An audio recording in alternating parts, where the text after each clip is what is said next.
Yeah, another you know great opportunity against another great team. We seem to be catching teams at their best. Florida's playing really good basketball. Have won five straight.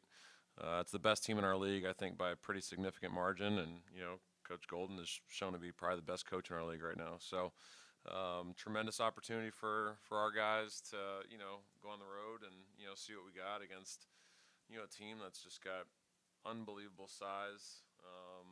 You know, Especially 3 through 5. Um, One of the most imposing physical teams in college basketball. Um, Probably the best rebounding team in the country. Play really well at home, and they're starting to find their stride. Chinulu has just been a total difference maker for that team. He's 21 rebounds in the last game, 11 offensive. He'll keep you up at night, and then they got Condon and they got Tommy Hawk and they got Handel Ogden. And then when those guards start making shots, good luck. So our guys understand that, they don't understand yet because we haven't met, but they're about to figure out, pretty quickly what's going to be required in order for us to, have a chance to beat one of the best teams in college basketball right now. So great opportunity, you know, against another really, really quality team. So take any questions. Steven, obviously you've played some big front lines, whether it was Michigan, Arizona. You've played some physical teams. Florida's is maybe a different animal, maybe similar. What is there any secret sauce to trying to get these guys prepared, or is it just they're gonna have to go out there, like you said, and figure it out? How do you sort of handle it? Yeah, I mean, there's no secret sauce. You know, you just got to be ready to, hit every single possession. And it can't just be the three guys that are crashing the offensive glass. It's got to be all five guys staying in possessions and finishing possessions. And it's going to require just a different level of toughness and physicality and just want and desire. So anyone that doesn't check out in this game is not going to play. I don't care who it is. If you miss checkouts in this game, just come sit next to me. So that's how we're going to approach it, and that's how it's going to be. So if it means if winning is important, then our guys will go hit somebody every single possession. If it's not, then they'll just come sit down and they'll enjoy watching the game over on the bench. So that's really the only way I can speak to it is like we just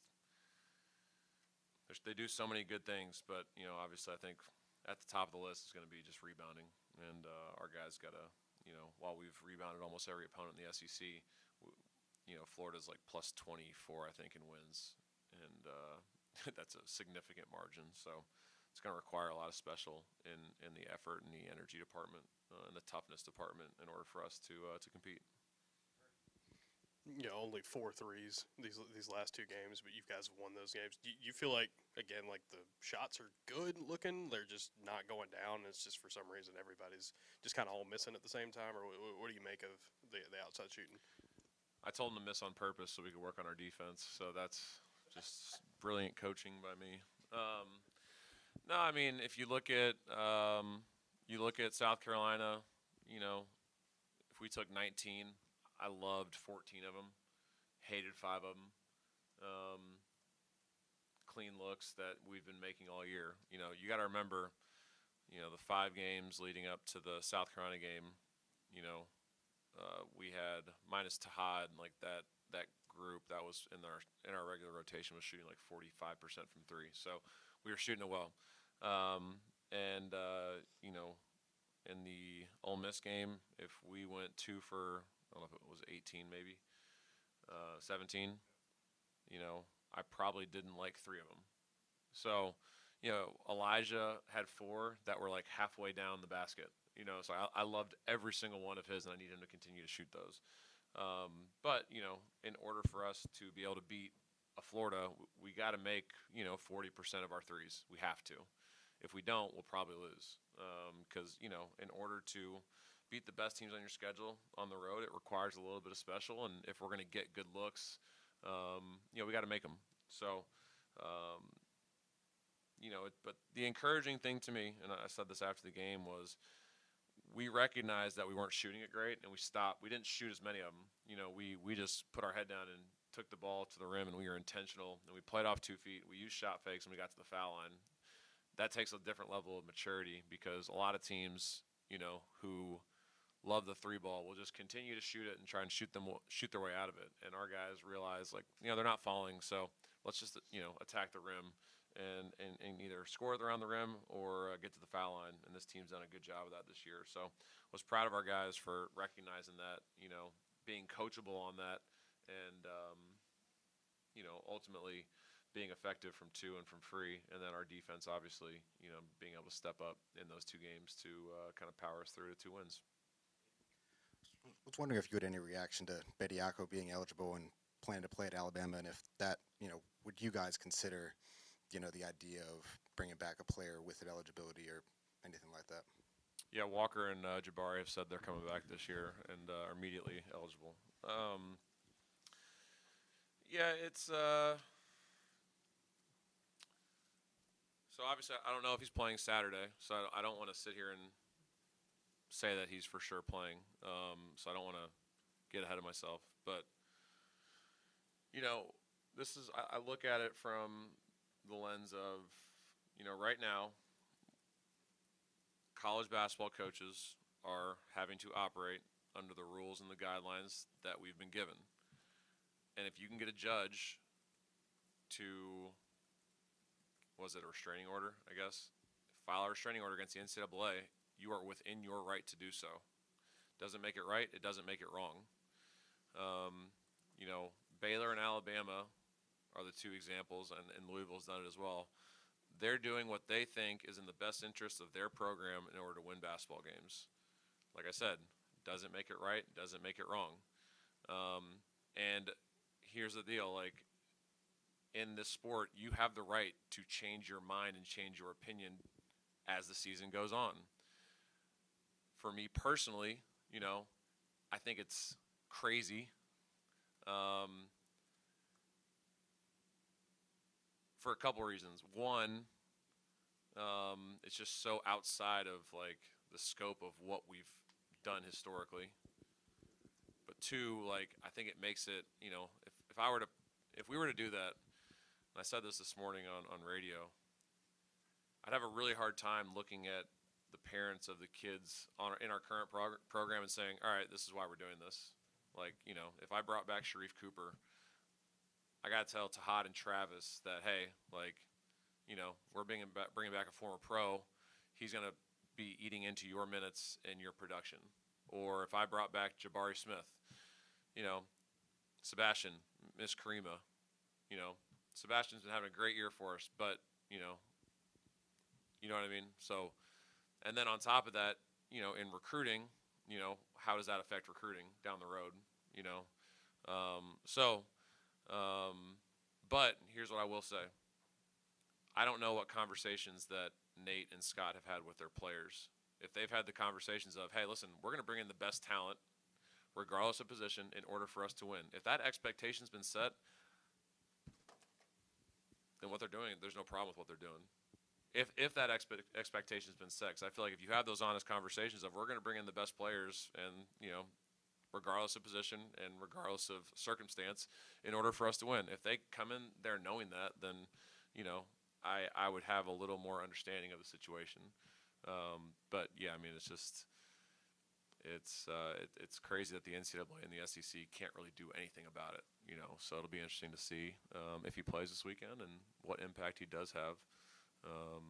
So as of right now, no, we're not looking to bring back Jabari and Walker and Dylan and Janai. So JT Thor, yeah, we're not looking to bring those guys back right now. So I'm sure you're going to get asked about it a lot this week, but get an opportunity now to go against your old friend Todd Golden as head coaches. Just talk about that. How much you've been looking forward to that, and I know you've mentioned in the past y'all would exchange, text messages and have a relationship throughout the season.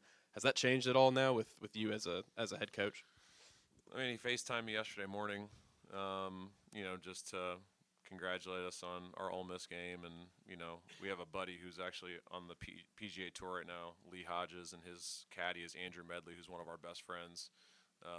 So we texted this morning about, their round this morning. And, we just it's, I'm going to go over and see him and his wife tomorrow for briefly just to say hello and see their kids, because they've done that when they've come to Auburn. So yeah, I mean, it's unique, it's special. He was ops and I was the assistant strength coach here at Auburn, 11 years ago, which is just, kind of crazy how time has flown and our career paths have, come to, to where they are now. I just have so much respect for TG and everything that he's doing down there. They're one of the top. They're a top 5 team in my opinion.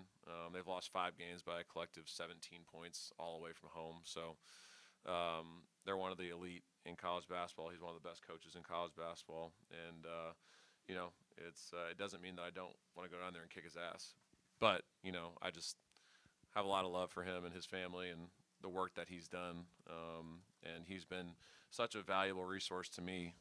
Everything, any chance that I need to, run something by somebody, he's one of my first calls, and he's always been so gracious with his time. So it'll be cool. But at the end of the day, when we step in between those lines, he's going to try and beat us, and we're going to try and beat them. So, but obviously, really proud of his growth and his development, and all the success that he's had. Ted had some great notes here saying that you guys are leading the country in free throw rate. Mm-hmm. You guys get to the line better than anybody in the country. At what point did you know it was going to be like that? Did you know that before the season, that I've got a team that can drive, can get to the line, or was that something you kind of adapted to? Obviously, like Keyshawn Hall has always been a guy that's done a really good job at getting to the foul line. Sebastian in high school was really good at getting to the foul line. So I thought, pretty early on we had a chance, because we also had guys that could get by their men, which last year we didn't really have as much of. But this year we got 3 or 4 guys that we think can get downhill and on a mismatch, or and get to the rim. And anytime we've played off 2 feet and used shot fakes, there's been positive results. So it's been something that has been really good for us. It's something that we've done a good job of in SEC play, but also got to understand, that Florida is obviously a different animal, and their 2-point field goal percentage is really good. It's one of the best in our conference, if not the best, and they're going to make it really difficult for us. So we, but we still got to do what we do best, and it also helps when guys like Murph go 6 for 7, and Phillip makes a couple of his, and Sebastian makes a couple of his, and your best free throw shooters, Key goes 11 for 12, and Todd goes 6 for 6, and those are all really important things. So yeah, it's something that we've had a lot of success with, and it's something that we got to keep doing. You mentioned it in your statement, but when their guards start going, with all that size, what kind of stands out about them? They seem to be playing a lot better recently, with Boogie and Lee, and then Clavzar still been a really good 3-point shooter this season. Yeah, Clavzar still gives us nightmares from what he did in our gym last year when he banged 3 threes in the first half. Yeah, Boogie does a great job of just kind of setting the table. 32 assists in conference play and only 10 turnovers. Defensively, they both do a good job off the ball making plays. And Lee's just playing with more confidence as of late, shooting the ball better as of late. I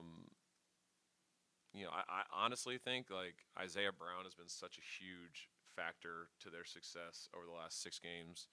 Doesn't get talked about a lot, but just makes the right play, makes the right read, brings another level of physicality to their roster.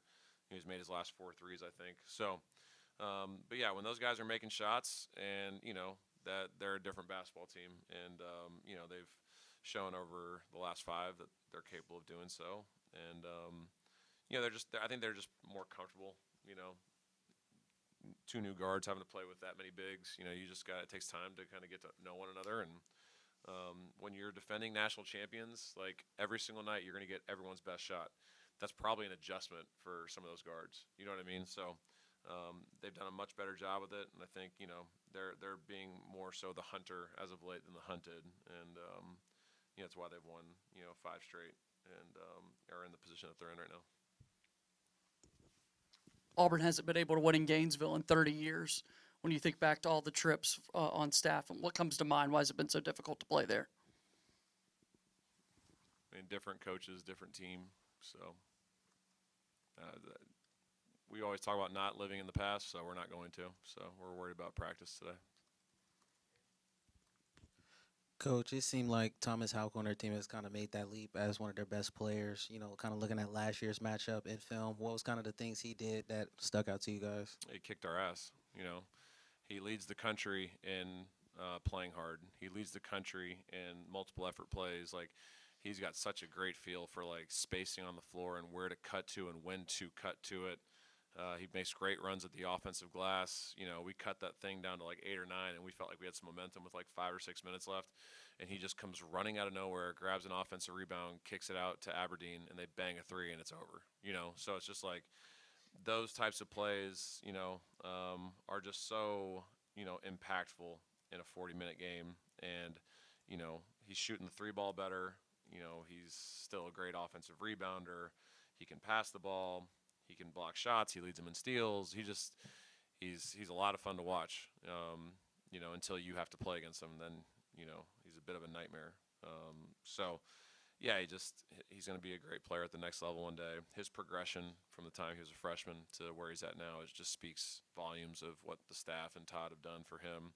And you know, he plays like he's trying to reward them every night, which is pretty cool. So he's a handful, and he just makes the right play all the time, and he's going to be out there the entire game. So we just got to, you know, try and limit, you know, his effective and positive plays as much as we possibly can.